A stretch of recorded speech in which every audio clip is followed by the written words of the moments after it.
Hey guys, thanks for joining me. Today I wanted to do a Bond Girl inspired look by Berenice Marlohe from Skyfall. If you guys haven't seen it, you should. It's a great movie. I just thought she was beautiful to begin with, but there's a casino scene in the movie and I loved her makeup. It really stood out to me.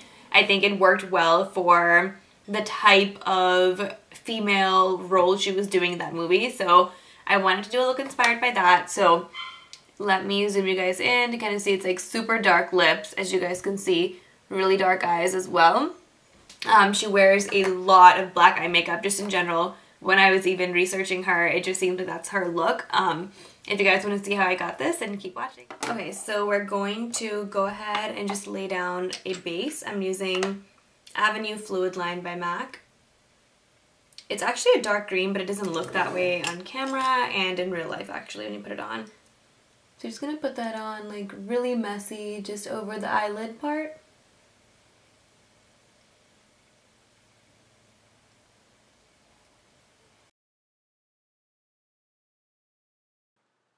So you're going to take Blacklit eyeshadow and put it right on top of Avenue Fluidline just to solidify those shimmer particles. That's why we used a wet base as opposed to something drier like a normal eyeshadow.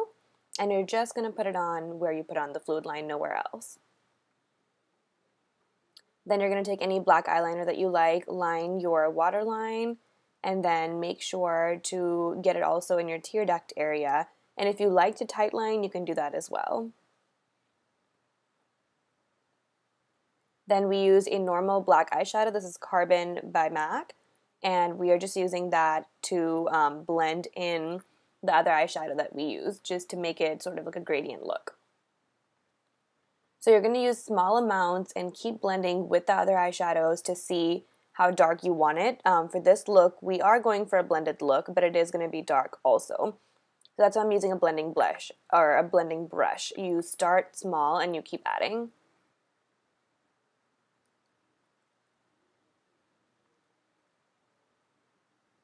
And sometimes you don't even have to pick up more eyeshadow. You can just blend with what you have on your eyelid. So it just depends on how you want to do it. But for this look, I'm using more black just to make it a more matte color up top. And then you're going to like start making a wing outward, because if you notice her eye shape, it's really flat. So they make it longer, like elongated widthwise. So that's what we're kind of doing by making that wing on the corner. Then you're going to use a matte highlight, just something really simple. That's 328 Matte by INGLOT, and I'm using that on my brow bone.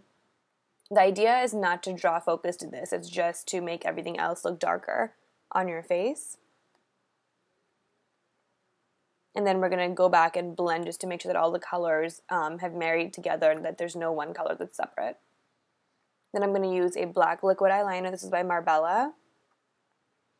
And you're just going to draw a black line, but the idea is that you want to make this really dark. So I'm going to keep going back over this a couple times until I get the darkness that I wanted. You should see it through the black eyeshadow that you're wearing. And then she has a tiny, tiny wing, not something that's too noticeable, but if you look carefully, you'll see it. So that's what we're going to do.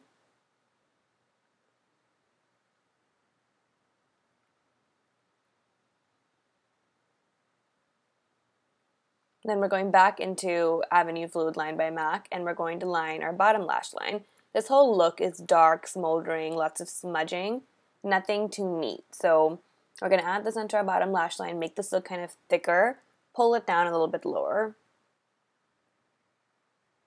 And then we're going back with Blacklit eyeshadow, and we're going to go ahead and put that on top of Avenue. That's also required so that Avenue doesn't smudge.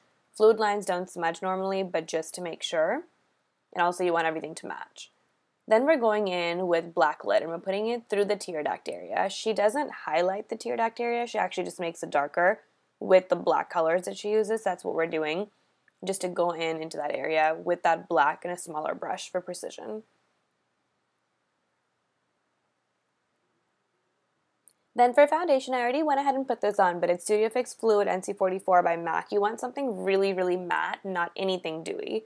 And then for my under eye concealer, I used the Pro Longwear Concealer NW35, also by MAC. And then for a little bit extra oomph on my cheekbone, I used the Touche Eclat by YSL.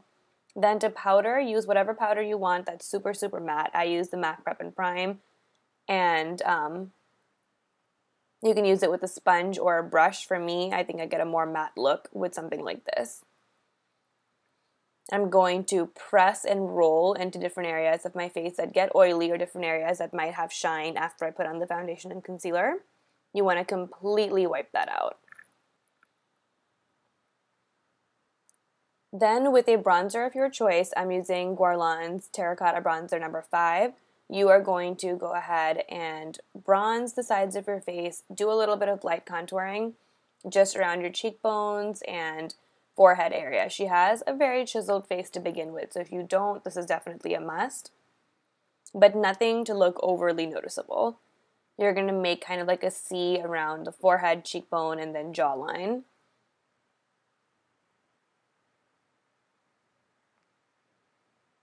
And then we're going to use 2 blushes. That's Harmony by MAC, and then we're also going to use, frankly, Scarlet by MAC also.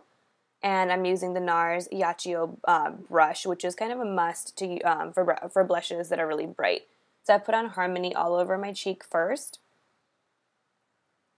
from the apple to farther down into the hairline, and then we're using, frankly, Scarlet just to pop into the apple of the cheek area to give you sort of a more youthful look and a little bit more color as well.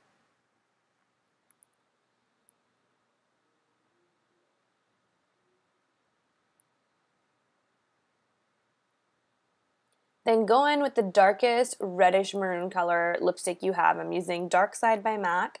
I'm putting that on my lips, and then, like with most red lipsticks, you should always go back with a lip liner brush just to make it more even, just to make sure you've got it everywhere that you need to, and to neaten up that look. Then I'm using a cream color base by MAC. It's just called Black, and I'm putting that right into the center of my lips to darken up the lipstick. I didn't have a lipstick that was as dark as I needed, so that ended up working out just fine. Then go ahead and do your eyebrows. She's got very, very thick, dark black eyebrows, so fill them in. I wouldn't make them unnatural looking, but thin eyebrows definitely don't go with this look. So I would darken up what you already have, make it a little bit thicker and more full looking. And then for mascaras, I'm pairing 2 together. I'm using Makeup Forever Smoky Lash and the MAC Zoom Lash. I always start with the MAC Zoom Lash first as my top coat, and then I go in with the Makeup Forever Smoky Lashes to give you a really, really thick, volumized look. I feel like no one mascara can do everything.